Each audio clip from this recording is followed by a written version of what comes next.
Paul, an apostle of Jesus Christ by the commandment of God our Saviour, and Lord Jesus Christ, which is our hope, unto Timothy, my own son in the faith, grace, mercy, and peace, from God our Father and Jesus Christ our Lord. As I besought thee to abide still at Ephesus, when I went into Macedonia, that thou mightest charge some that they teach no other doctrine, neither give heed to fables and endless genealogies, which minister questions, rather than godly edifying which is in faith, so do.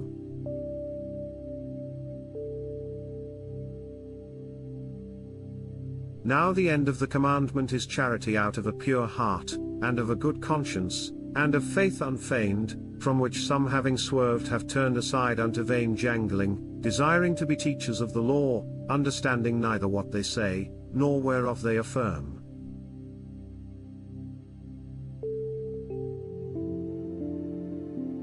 But we know that the law is good, if a man use it lawfully, knowing this, that the law is not made for a righteous man, but for the lawless and disobedient, for the ungodly and for sinners, for unholy and profane, for murderers of fathers and murderers of mothers, for manslayers, for whoremongers, for them that defile themselves with mankind, for men stealers, for liars, for perjured persons, and if there be any other thing that is contrary to sound doctrine, according to the glorious gospel of the blessed God, which was committed to my trust.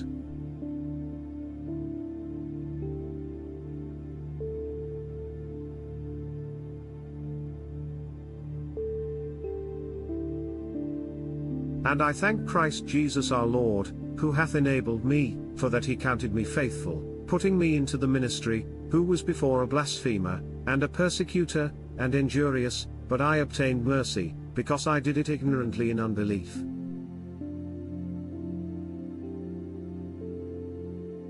And the grace of our Lord was exceeding abundant with faith and love which is in Christ Jesus.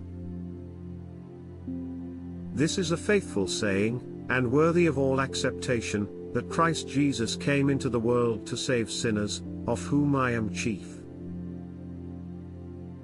Howbeit for this cause I obtained mercy, that in me first Jesus Christ might show forth all longsuffering, for a pattern to them which should hereafter believe on him to life everlasting.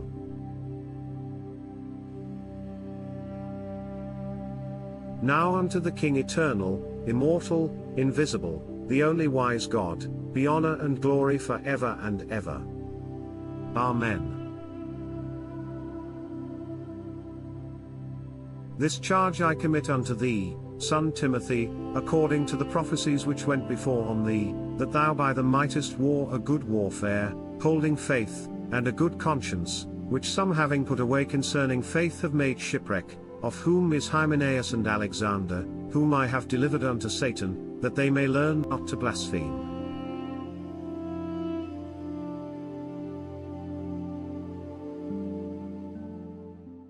I exhort therefore, that, first of all, supplications, prayers, intercessions, and giving of thanks, be made for all men, for kings, and for all that are in authority, that we may lead a quiet and peaceable life in all godliness and honesty. For this is good and acceptable in the sight of God our Saviour, who will have all men to be saved, and to come unto the knowledge of the truth. For there is one God, and one mediator between God and men, the man Christ Jesus, who gave himself a ransom for all, to be testified in due time. Whereunto I am ordained a preacher, and an apostle, I speak the truth in Christ, and lie not, a teacher of the Gentiles in faith and verity. I will therefore that men pray everywhere, lifting up holy hands, without wrath and doubting. In like manner also, that women adorn themselves in modest apparel, with shamefacedness and sobriety, not with broided hair, or gold, or pearls, or costly array, but, which becometh women professing godliness, with good works. Let the woman learn in silence with all subjection. But I suffer not a woman to teach, nor to usurp authority over the man, but to be in silence. For Adam was first formed, then Eve. And Adam was not deceived, but the woman being deceived was in the transgression. Notwithstanding she shall be saved in childbearing, if they continue in faith and charity and holiness with sobriety. This is a true saying, if a man desire the office of a bishop, he desireth a good work. A bishop then must be blameless, the husband of one wife, vigilant, sober, of good behavior, given to hospitality, apt to teach, not given to wine, no striker, not greedy of filthy lucre, but patient, not a brawler, not covetous, one that ruleth well his own house, having his children in subjection with all gravity. For if a man know not how to rule his own house, how shall he take care of the church of God? Not a novice, lest being lifted up with pride he fall into the condemnation of the devil.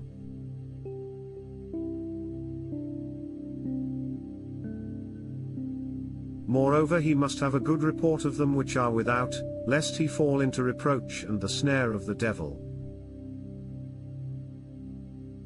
Likewise must the deacons be grave, not double-tongued, not given to much wine, not greedy of filthy lucre, holding the mystery of the faith in a pure conscience. And let these also first be proved, then let them use the office of a deacon, being found blameless. Even so must their wives be grave, not slanderers, sober, faithful in all things. Let the deacons be the husbands of one wife, ruling their children and their own houses well. For they that have used the office of a deacon well purchase to themselves a good degree, and great boldness in the faith which is in Christ Jesus. These things write I unto thee, hoping to come unto thee shortly, but if I tarry long, that thou mayest know how thou oughtest to behave thyself in the house of God, which is the church of the living God, the pillar and ground of the truth.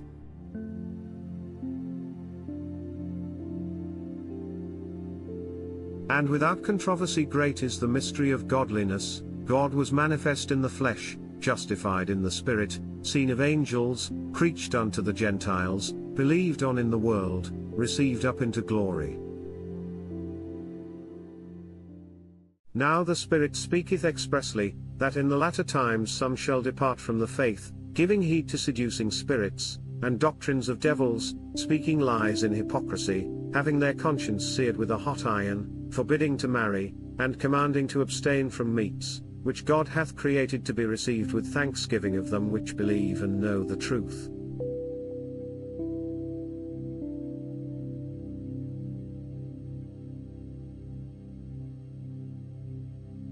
For every creature of God is good, and nothing to be refused, if it be received with thanksgiving, for it is sanctified by the word of God and prayer. If thou put the brethren in remembrance of these things, thou shalt be a good minister of Jesus Christ, nourished up in the words of faith and of good doctrine, whereunto thou hast attained. But refuse profane and old wives' fables, and exercise thyself rather unto godliness. For bodily exercise profiteth little, but godliness is profitable unto all things, having promise of the life that now is, and of that which is to come.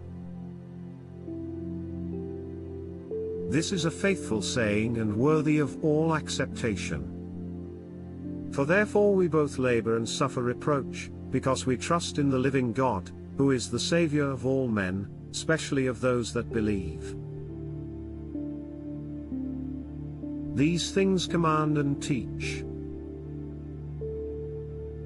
Let no man despise thy youth, but be thou an example of the believers in word, in conversation, in charity, in spirit, in faith, in purity. Till I come, give attendance to reading, to exhortation, to doctrine. Neglect not the gift that is in thee, which was given thee by prophecy, with the laying on of the hands of the presbytery. Meditate upon these things, give thyself wholly to them, that thy profiting may appear to all. Take heed unto thyself, and unto the doctrine, continue in them, for in doing this thou shalt both save thyself, and them that hear thee. Rebuke not an elder, but entreat him as a father, and the younger men as brethren, the elder women as mothers, the younger as sisters, with all purity. Honor widows that are widows indeed. But if any widow have children or nephews, let them learn first to show piety at home, and to requite their parents, for that is good and acceptable before God. Now she that is a widow indeed, and desolate, trusteth in God, and continueth in supplications and prayers night and day. But she that liveth in pleasure is dead while she liveth. And these things give in charge, that they may be blameless. But if any provide not for his own, and specially for those of his own house, he hath denied the faith, and is worse than an infidel. Let not a widow be taken into the number under 60 years old, having been the wife of one man, well reported of for good works, if she have brought up children, if she have lodged strangers, if she have washed the saints' feet, if she have relieved the afflicted, if she have diligently followed every good work.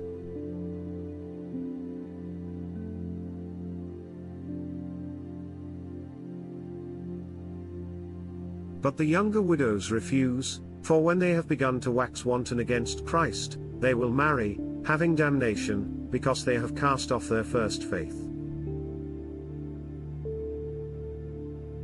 And withal they learn to be idle, wandering about from house to house, and not only idle, but tattlers also and busybodies, speaking things which they ought not.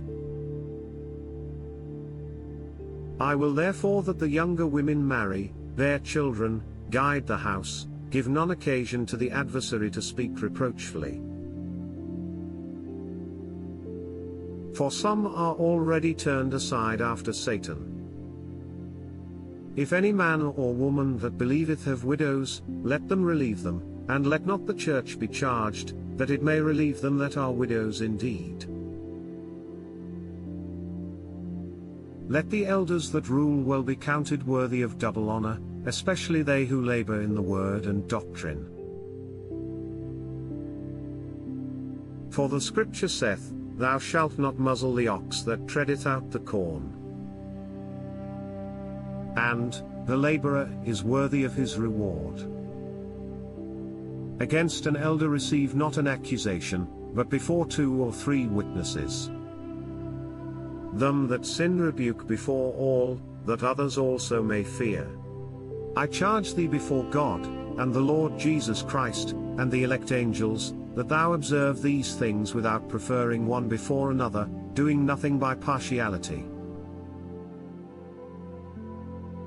Lay hands only on no man, neither be partaker of other men's sins, keep thyself pure.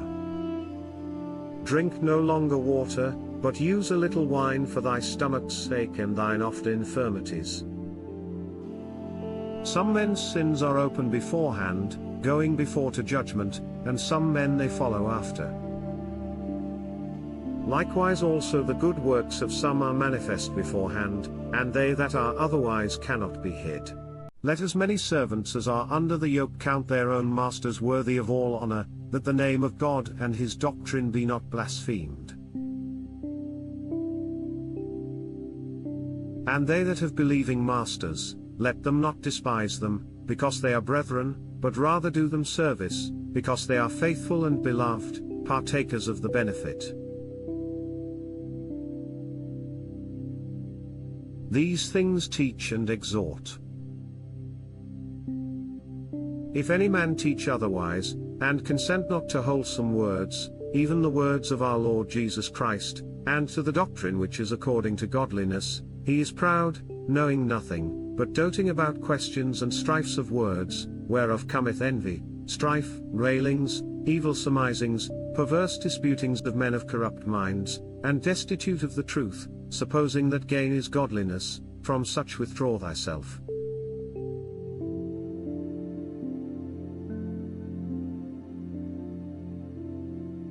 But godliness with contentment is great gain.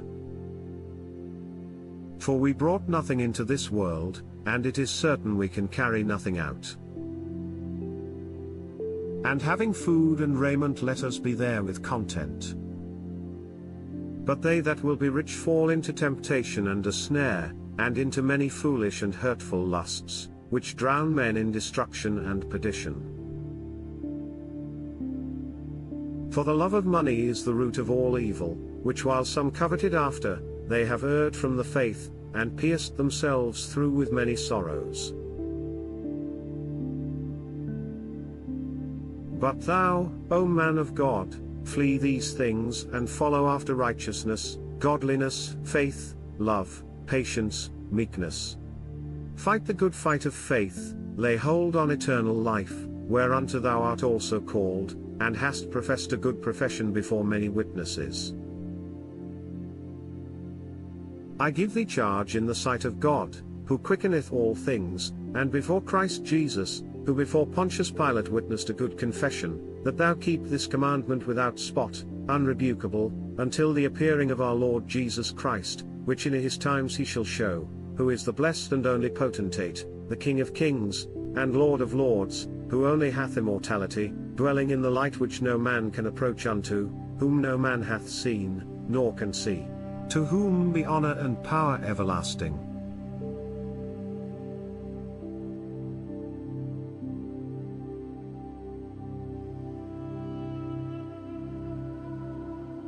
Amen. Charge them that are rich in this world, that they be not high-minded, nor trust in uncertain riches, but in the living God, who giveth us richly all things to enjoy, that they do good, that they be rich in good works, ready to distribute, willing to communicate, laying up in store for themselves a good foundation against the time to come, that they may lay hold on eternal life.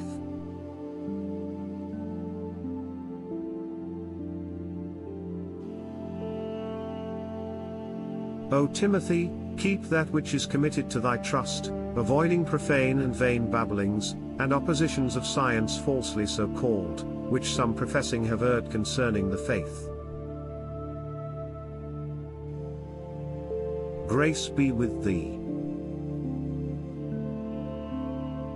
Amen.